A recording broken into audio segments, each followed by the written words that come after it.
Please enlighten me or educate me about the services or products of JMX.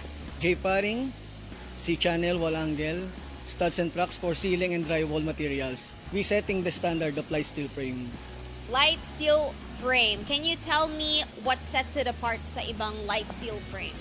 Instead na gumagamit dati ng mga kahoy pagdating sa ceiling, ang ginagamit na ngayon mga light steel frame, mga metal, sa drywall instead ng mga CHB, mga hollow blocks, gumagamit na ngayon ng mga studs and tracks.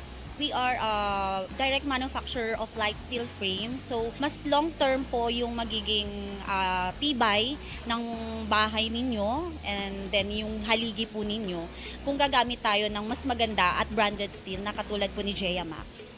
That's very interesting. It's looks like a modern way of doing things now. So please tell us why you decided to sponsor this type of event.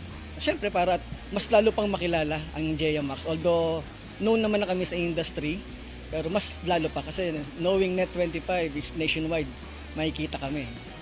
Is there any plans to expand in terms of variety ng produkto pa? Are there upcoming new things from JMX? Yes, actually, we have a new product, the Pinnacle and Maxi Wall. So the Maxi Wall is combination of fiber cement board and studs, which is the studs is parts of our partition. So we combine that and that's the drywall partition, which is Maxi Wall. Yes.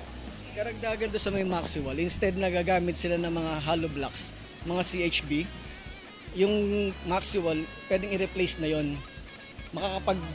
Makakatipid sila sa time, sa labor, dahil wala na siyang plastering. Diretso pintura na po yun.